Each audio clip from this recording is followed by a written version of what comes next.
जय जय श्री राधे। श्री वृंदावन की ब्रिज भूमि में रहने वाला चंदन अपने माँ बाप का इकलौता बेटा था। दिन भर तो ब्रिज की रज में लोटपोट होता रहता, अपने सखाओं के साथ अटखेलिया करता, सखाओं के साथ गैयां चराने जाता। शाम होने पर यमुना जी में स्नान करके वापस घर आकर माँ बाप के चरण छूकर प्रसादी पाता। यही उसकी दिनचर्या थी। चंदन में धीरे धीरे ठाकुर जी के प्रति सखी भाव जागृत होने लगा। अब वह ठाकुर जी की सखियों की तरह चलता, कभी कभी सर पर चुन्नी ओढ़ता, कभी आंखों में काजल लगाता। एक दिन उसके मामा, जो कि बनारस शहर में रहने वाले थे, वृंदावन आए। जब उन्होंने चंदन को सखी भाव में देखा तो हैरान होकर चंदन की माँ से बोले कि चंदन तो आपका इकलौता बेटा है, इसको बड़ा पढ़ा लिखा लो ताकि यह कुछ काबिल बन सके। चंदन के माता पिता उसके मामा की बात सुनकर सोचने लगे कि हाँ, कह तो यह ठीक ही रहा है, और उन्होंने चंदन को उसके मामा के साथ शहर में पढ़ने के लिए भेज दिया।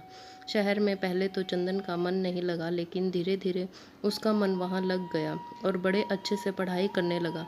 चंदन अब बड़ा होने लगा। चंदन चाहे शहर में रहकर वहाँ रच बस गया था, लेकिन उसके अंदर ब्रिज रज का रस कूट कूट कर उसके प्रत्येक रोम रोम में बसा हुआ था, जो कि उसको कभी भी ब्रिज से दूरी महसूस नहीं करवाता था। इसलिए वह अपने आप को वहाँ अकेला नहीं समझता था, क्योंकि वह अपने अंदर ही पूरे आनंद में रहता था। चंदन की कक्षा में एक छात्रा उसकी सखा बन गई, जिसका नाम ललिता था।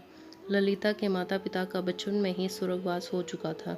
वह अपने नाना नानी के साथ रहती थी। वह बहुत ही सीधी सादी लड़की थी। चंदन और ललिता की खूब बनती थी। स्कूल खत्म होने पर दोनों इकट्ठा ही आगे की पढ़ाई के लिए कॉलेज में प्रवेश हुए। वहाँ पर इकट्ठे पढ़े। चंदन की पढ़ाई अब खत्म हो चुकी थी। वह अपने घर वृंदावन धाम जाने के लिए तैयार हुआ तो उसने ललिता को कहा, क्या तुम मेरे साथ वृंदावन धाम चलोगी? तो ललिता ने अपने नाना नानी की आज्ञा लेकर चंदन के साथ जाना स्वीकार कर लिया। जब चंदन अपने मामा जी से विदा लेकर वृंदावन धाम पहुंचा तो वृंदावन में कदम रखते ही चंदन के हाव भाव बदल से गए। वह तो एकदम से सखी भाव में आ गया। उसकी चाल नर से नारी जैसी हो गई। वह अपनी कमर में हाथ रखकर चलने लगा। अचानक से उसकी चाल में आए परिवर्तन को देखकर ललिता हैरान होकर उसको देखती रही, लेकिन वह बोली कुछ नहीं। अब चंदन अपने घर पहुंच चुका था। घर जाकर उसने अपने माता पिता के चरण छुए और ललिता के बारे में उनको बताया। ललिता की सुंदरता और सादगी को देखकर चंदन के माता पिता भी बहुत प्रसन्न हुए। काफ़ी दिन हो चुके थे ललिता को वृंदावन आए हुए, तो जब उसने अपने चंदन से जाने की आज्ञा मांगी तो चंदन ने अचानक से उसको कहा कि क्या तुम मेरी जीवन संगिनी बनोगी? अचानक से यह सुनकर ललिता घबरा और लज्जा सी गई और उसने मुस्कुराकर हाँ में हामी भर दी। अब हम उन दोनों की शादी बड़ी धूमधाम से संपन्न हो गई, लेकिन ललिता को कभी कभी चंदन का व्यवहार अजीब सा लगता था। चंदन कभी कभी अपनी आंखों में काजल लगाकर, सर पर चुनरी ओढ़कर, कमर पर हाथ रखकर न जाने कौन सा नृत्य करता था और किसको रिझाता रहता। ललिता को यह सब समझ नहीं आया। एक दिन उसने पूछा कि आप कभी कभी ऐसा रूप क्यों धारण कर लेते हो? तो चंदन मुस्कुराकर उसकी तरफ देखने लगा और तभी उसने मन में निश्चय किया और कहा कि प्रिय, तुम सुबह तैयार हो जाना, मुझे तुम्हें कहीं पर लेकर जाना है। ललिता को कुछ समझ नहीं आया, लेकिन पति की आज्ञा को मानकर वह जल्दी सुबह उठकर तैयार हो गई। चंदन उसको बरसाना धाम ले गए और किशोरी जी के निज महल में जाकर उसने अपने पाँव में घुंघरू बांधकर, आंखों में काजल लगाकर, कमर पर चुनरी बांधकर नृत्य करना शुरू कर दिया। ललिता उसको देखकर हैरान हो रही थी कि अचानक से चंदन को क्या हो गया है।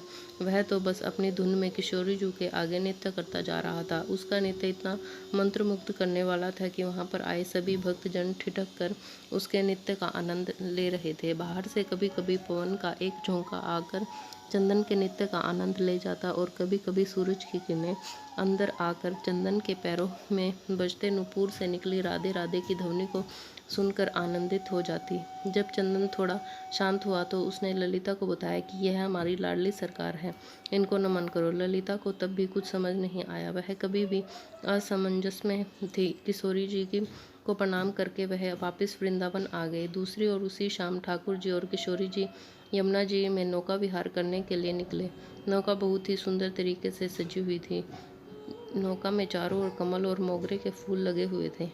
नौका में ठाकुर जी और किशोरी जी आमने सामने बैठकर एक दूसरे के रूप रस का पान कर रहे थे और उसके पीछे बैठी एक सखी हाथ में पतवार को लिए नौका को चला रही थी। तभी अचानक से सखी के हाथ से पतवार छूटकर यमुना में चली गई और वो घबरा सी गई और घबराहट के कारण वह अपने पैरों के नाखून से नौका की भूमि को कुरेदने लगी। तभी अचानक से ठाकुर जी का ध्यान पीछे बैठी सखी पर पड़ा और बोले, अरे सखी, इतनी घबराई हुई क्यों हो? उसने हाथ जोड़कर बड़ी विनम्रता से कहा, कन्हैया, मेरी पतवार यमुना जी में गिर गई हो। तो ठाकुर जी मुस्कुराकर बोले, इसमें घबराने की क्या बात है? और आंखों में उन्होंने किशोरी जी को कुछ इशारा किया।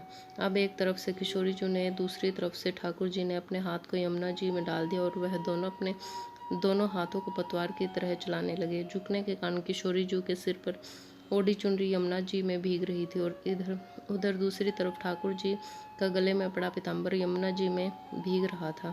हाथों पर पीताम्बर और चुनरी पर लगा इत्र यमुना जी में घुल मिल गया था। ठाकुर जी और किशोरी जी ने अपने हाथों से उस नाव को किनारे पर लगाया। अगले दिन ललिता की सास और ससुर चंदन के मामा के यहाँ कुछ काम से चले गए। अब घर में ललिता और चंदन अकेले थे।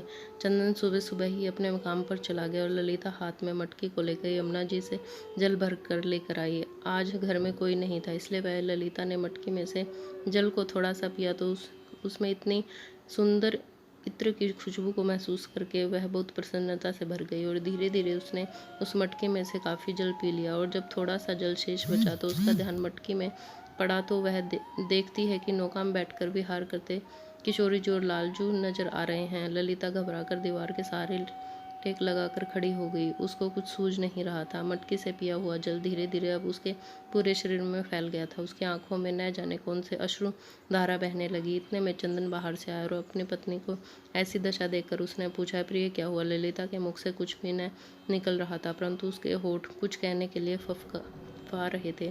सांस जोर जोर से चल रही थी। आंखों की पलकें हिल भी नहीं रही थी।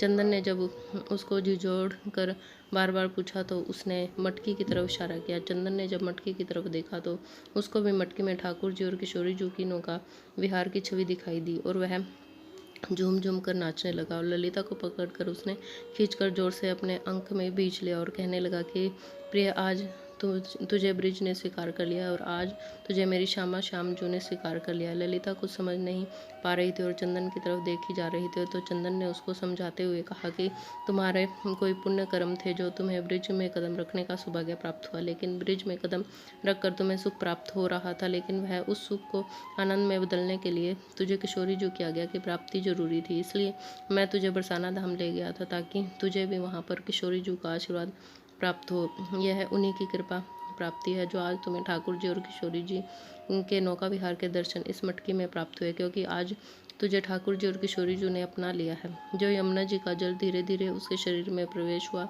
वह ठाकुर जी और किशोरी जी की कृपा की छलनी से उसके पाप नीचे बैठ गए थे और अब उसके पुण्य कर्म ऊपर थे। इसलिए ललिता को इस आनंद की प्राप्ति हो चुकी थी। ब्रज में तो हर कोई आता जाता रहता है और उसको कुछ सुख की प्राप्ति होती रहती है, लेकिन जिस पर ठाकुर जी व किशोरी जी की कृपा होती है उसको सुख के साथ साथ ठाकुर जी के आनंद की भी प्राप्ति होती है। इसलिए हमें ठाकुर जी के मीठे आनंद को अपने रोम रोम में प्रवेश कराकर उस आनंद से प्राप्त प्रेम की मृग तृष्णा को इतना बढ़ाएं कि वह प्रेम आंखों से निकलने वाले नमकीन अश्रुओं के द्वारा बहकर ठाकुर जी और किशोरी जी की मीठी कृपा से सराबोर हो सके।